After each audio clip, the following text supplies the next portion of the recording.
شملو کړئ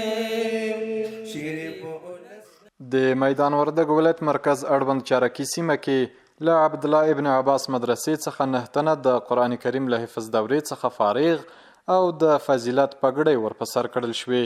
په دغه غونډه کې علماو وویل چې د قرآن کریم لپاره مو هر ډول قربانۍ ورکړي او له حافظانو غوښتنه کوي چې نورو ته یې هم په زده کړه کې خپلې هڅې ونه سپموي.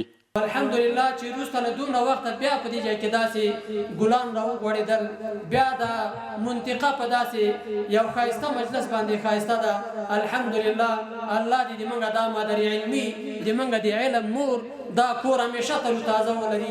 تاسو الحمدلله مسلمان یو، د قرآن سره مینه لرو، د دې قرآن د بقا دپاره چې د موږ په ولسونو کې محفوظ پاتې وي او د موږ د زینت د جامعې وي دا رانه لرې نشي، د دې اخلاق و زینت په موږ کې ښکاره وي، د دې بقا دپاره د دې زینت و صفت د ساتنې دپاره موږ د شرق و د غرب مقابلې ته ودرېدو، هر قسم مرګونه مو قبول کړل، له سر و مال نه تیر شو.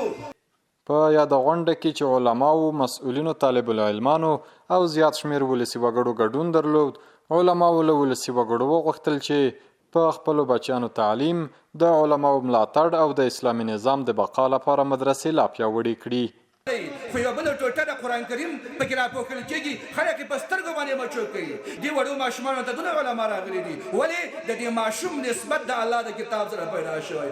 نو عزیزانو راځئ موږ ټول د دغه تقریب نه استفاده وکړو، د دغه مجلس نه استفاده وکړو. دا هغه مجلس ته چې دې کې ناست سامع اوریدونکی او دې کې شرکت کوونکی کس هغه کامیاب ده، هغه بریالی ده، هغه د ډیر خیر او فضیلت جمع کوونکی او لاسته راوړونکی ده.